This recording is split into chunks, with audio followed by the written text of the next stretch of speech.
Hey everybody, welcome to another edition of Tony T's Toon Talk, available here at the Port Washington Public Library's YouTube channel. I'm your host, Tony Traguardo, and I'm ready to talk tunes.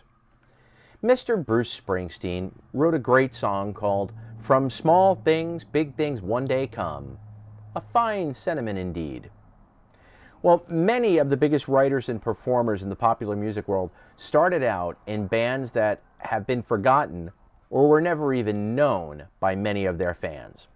Or they released albums early in their careers that didn't quite reflect exactly what they were all about, or what they were capable of.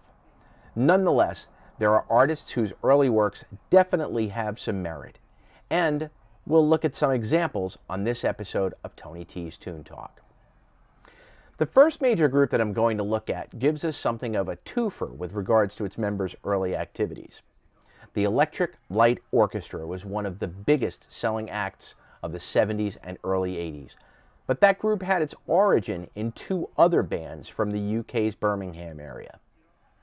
The Move evolved from several mid-60s Birmingham-based groups, including Carl Wayne and the Vikings, the Night Riders, and the Mayfair Set. The name they chose, The Move, referred to the move that the various members of these bands had to make to put this new group together. The Move's original lineup consisted of multi-instrumentalist Roy Wood, drummer Bev Bevan, bassist Ace Kefford, vocalist Carl Wayne, and guitarist Trevor Burton. Between 1967 and 1971, The Move recorded 4 albums and a number of excellent singles. The group's debut single, Night of Fear, reached number 2 in the UK singles charts in January of 1967. The single also marked the beginning of The Move's practice of including classical music quotations in their songs, in this case, the 1812 Overture by Tchaikovsky. Their second single, I Can Hear the Grass Grow, was another major hit, reaching number 5 in the UK. Their third single, Flowers in the Rain, which featured band member Roy Wood's debut as a lead vocalist, was the first chart single played on BBC Radio 1 when it began broadcasting on September 30th, 1967. Some changes in personnel followed the release of the Move's self-titled debut album. A number of additional singles preceded the band's second album, Shazam. Shazam was essentially the Move's 1969 stage act, captured on record. It was a mixture of California psychedelia, heavy metal riffs, thundering drums, and interpolations from classical composers. The album was well received by the critics, but it didn't fare very well on the UK charts. Recording the album had also been a troubling affair for Roy Wood, the man who had become the band's de facto leader. The Move had been playing the cabaret circuit, and Roy Wood felt that they'd gone about as far as they could go. At this point, he asked his friend, Jeff Lynne, to get involved with the band, partly as an attempt to help ease the tension between himself and the Move's vocalist Carl Wayne. Jeff had been interested in working with Wood, but he also wanted to stay the course with his own band, the E.L.O. Race. When that band finally began to splinter, and Carl Wayne announced his departure from the Move, Jeff Lynne decided to come on board. With this new lineup in place, the Move would release 2 more albums and another string of excellent singles.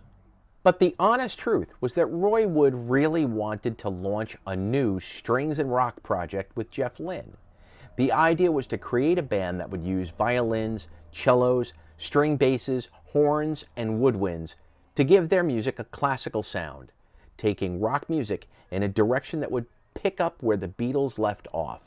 And so, the seeds of the Electric Light Orchestra were now being planted.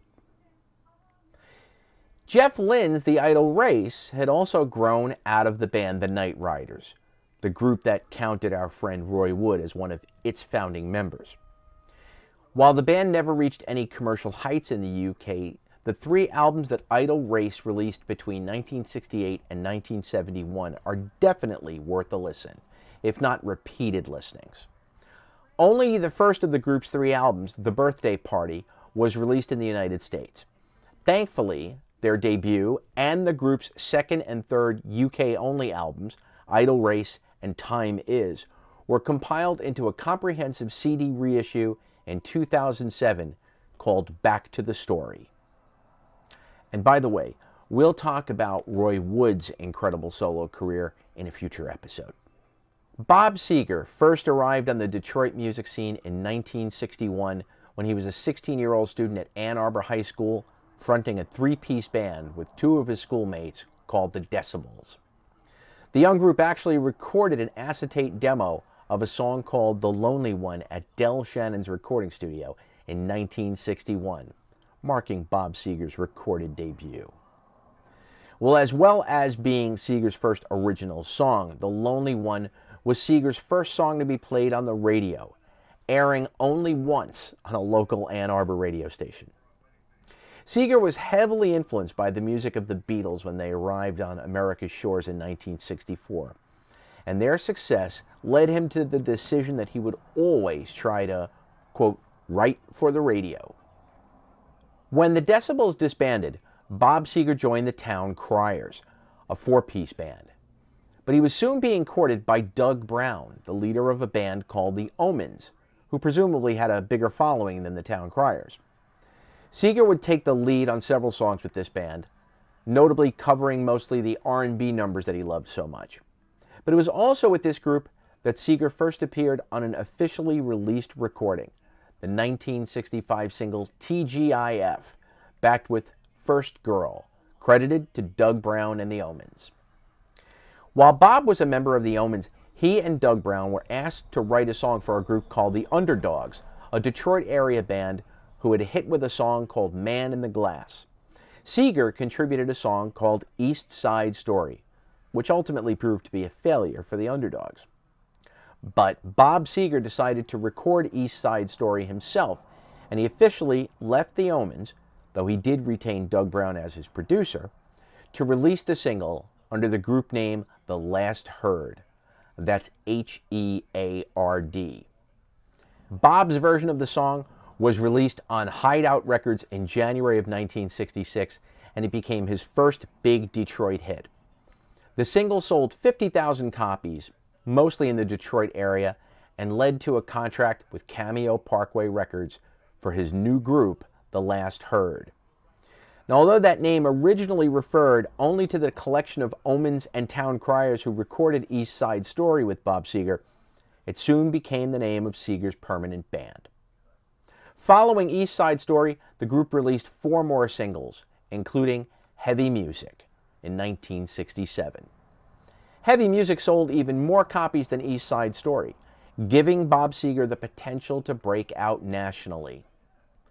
That is, until Cameo Parkway, the group's label, suddenly went out of business.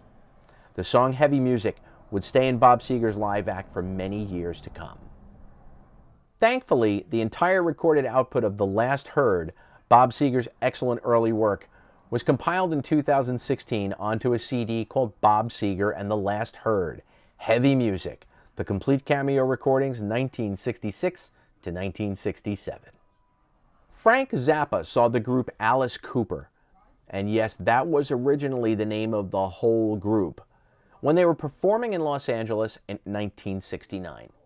The group had recently changed its name from The Nazz since they found out that another band was recording and performing under that name, a group that actually featured a young fellow named Todd Rundgren. Anyway, Zappa had recently launched his own label, which was being distributed by Warner Brothers Records. According to Alice Cooper, we were playing at a party in L.A. with The Doors, Buffalo Springfield, Love, all these great bands, and we came on next to last because we were the house band. Everybody in the audience was grooving on Peace and Love, and then all of a sudden you hear this, da, da, da, da, and there are these insane-looking clowns on stage. We scared the hell out of these people. That audience couldn't get out of the room fast enough. It was like somebody had yelled fire. There were 3 people left standing. One was Frank Zappa, who said, "Anybody that can clear a room that quick, I've got a sign." Zappa explained, "Look at Alice Cooper. We were the first ones to sign them. They existed. I didn't put them together, but I put out their first 2 or 3 albums. About a year after we signed them, they started really costuming it up, but they were always strange. Zappa also claimed that he was the one who encouraged the band to wear women's clothing on stage. While Pretty's for You officially counts as the first Alice Cooper Band album, there are very few glimpses of the makeup-smeared, gore-dripping, heavy rock freak show that was to come. The music is quirky, oddball psychedelia, heavily influenced by Syd Barrett-era Pink Floyd.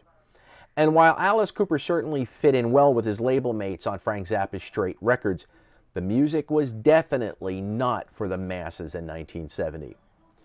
But it sure is interesting. It's worth noting that one of Pretty's for You's most important songs is Reflected, one that would be reworked a few years later to be transformed into one of Alice's most enduring hits, Elected. For their second album, Easy Action, the band started to look like the skinny, drug-damaged, long-haired, freaky musical reptiles that the world would come to know and love, or loathe, depending on where you fell on the fence.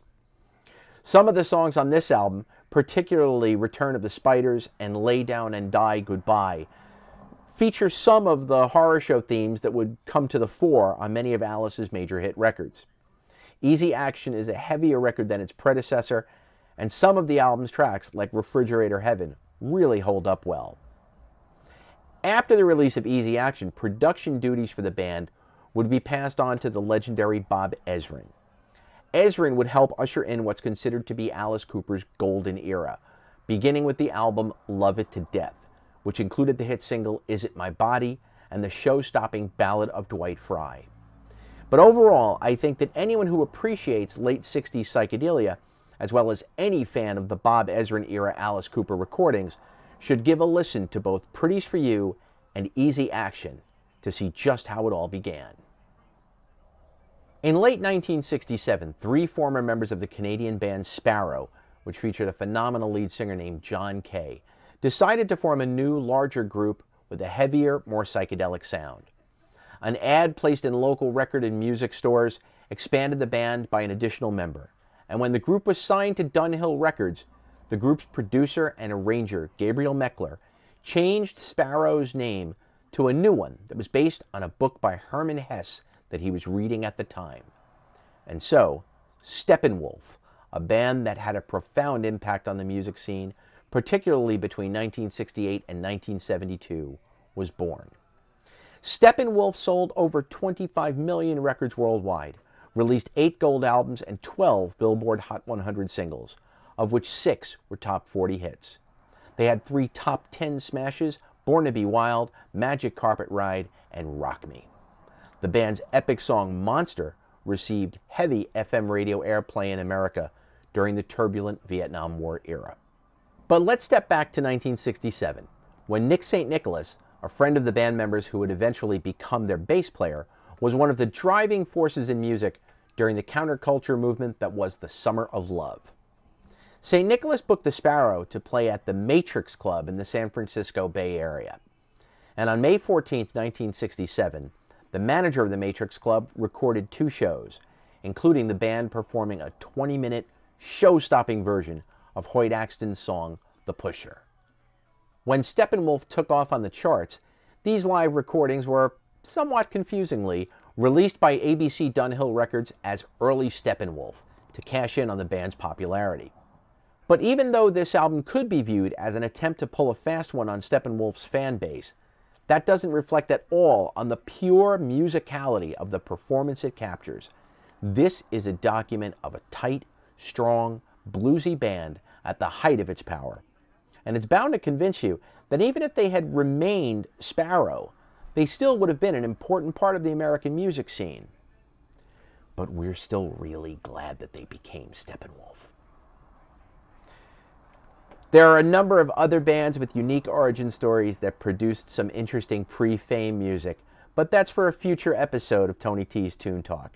I hope that you'll explore some of the music that I've talked about today, and again, be sure to look for it on the excellent digital resources and streaming services that are available through your local library. Thanks for watching, and happy listening.